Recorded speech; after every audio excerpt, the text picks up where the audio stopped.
kita perlukan pertama adalah termogan. Jadi ini untuk memastikan apakah ketika neonatus yang ipterik tadi mau kita masukkan ke dalam proses fototerapi itu suhunya sudah tinggi atau masih normal. Artinya ini untuk mengendalikan, karena ketika dia berada di dalam inkubator yang sudah dipasangkan fototerapi, ada kemungkinan suhu akan meningkat. Nah, oleh karenanya kita harus sering-sering menggunakan termogan ini untuk ngecek suhu, ya, jangan sampai terjadi peningkatan yang tidak kita pantau. Berikutnya ada sphygmomanometer untuk memastikan apakah tekanan darah bayi stabil atau tidak. Jadi ini kita lakukan sebelum kita memasukkan bayi atau membawa bayi ke dalam box fototerapi. Peralatan yang lain yang diperlukan adalah kacamata protektor. Jadi ini untuk menjaga bagian-bagian tubuh tertentu yang memang tidak boleh mendapatkan sinar secara langsung dari fototerapi itu adalah mata, dan kemudian kita siapkan popok, ya, popok untuk menutup daerah genitalia. Jadi akan lebih bagus jika popok ini juga dilapisi. Boleh dibuat secara mandiri dengan dilapisi kertas karbon, tapi tentu saja harus dijaga kenyamanan dari neonatus tersebut. Ini yang nanti akan kita lakukan.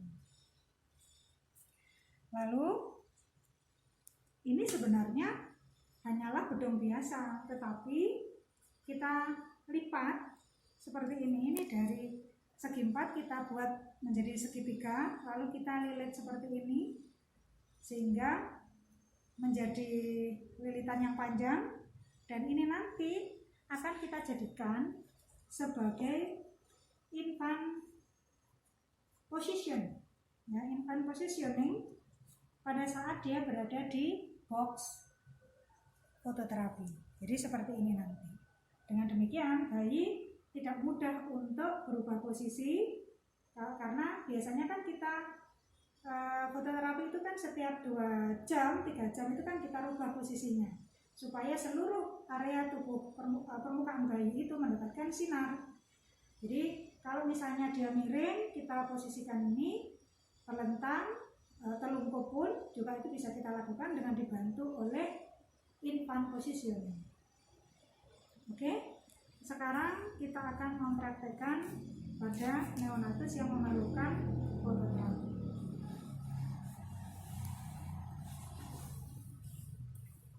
Untuk neonatus tidak ada satupun kain atau katun yang menutup bagian tubuhnya, karena diharapkan seluruh permukaan tubuhnya akan mendapatkan sinar. Hanya bagian genitalia saja yang perlu kita lakukan penutupan. Ini karena bayinya kecil, maka pokoknya kita lipat menjadi 2. Jangan terlalu besar, karena nanti menutup sebagian besar dari permukaan tubuh.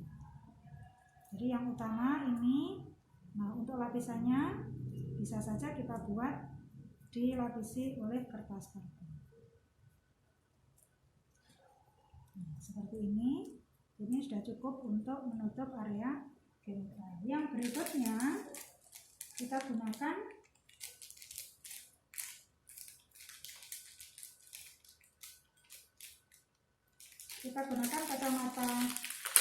kacamata fototerapi seperti ini, ya.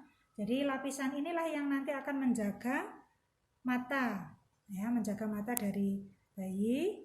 Nah, cara menggunakannya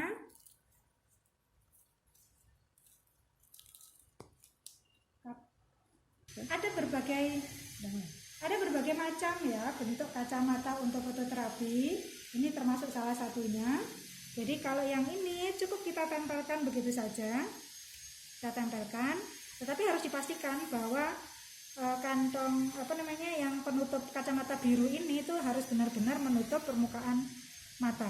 Jadi jangan sampai, ya, justru berubah posisi gitu, ya.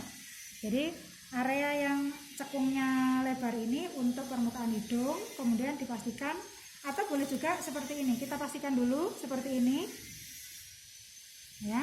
Jadi posisinya seperti ini, baru kemudian kita tutup ya, kita bantu dengan menutup ini. Nah seperti ini. Jadi kita memastikan bahwa area matanya sudah aman. Kalau untuk talinya ini gampang, jadi cukup langsung ditempelkan begitu saja. Nah, sebelum bayi kita masukkan ke dalam box fototerapi, jangan lupa pastikan dulu bahwa suhunya dalam kondisi suhu normal.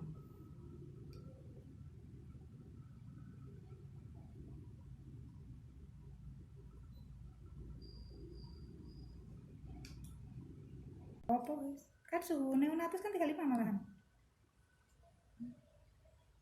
Seperti ini. Dengan begini bayi sudah siap untuk kita bawa ke box fototerapi. 3. Baik, sekarang kita akan siapkan infant positioning dulu. Kita tempatkan supaya nanti bayinya benar-benar pada posisi yang tepat dalam proses fototerapi. Ayo kita bawa bayinya, kita masukkan ke sana. Nah, posisinya seperti ini. Kalau misalnya memang yang diperlukan adalah area permukaan depan, maka posisinya seperti ini. Nanti setelah 2-3 jam ada perubahan posisi, maka kita posisikan bayi miring kiri atau miring kanan dulu selama kurang lebih 2 jam. Nanti akan dirubah lagi ke posisi yang lain. Bahkan kalau misalnya posisi terlungkup pun itu juga kita upayakan posisinya seperti ini. Jadi benar-benar dalam kondisi begini seluruh permukaan bayi akan mendapatkan sinar dari fototerapi tersebut, tidak ada yang terhalang. Kemudian bayi juga dalam kondisi aman. Oke. Jangan lupa bahwa setiap saat bayi harus dicek suhu, kemudian juga diamati tentang pemenuhan cairannya, karena proses fototerapi bisa saja mengurangi atau meningkatkan pengeluaran cairan sehingga mengurangi asupan. Nah ini harus dikontrol. Suhunya juga begitu, karena fototerapi yang ada bisa saja meningkatkan suhu. Sebelum masuk itu diukur suhu dulu.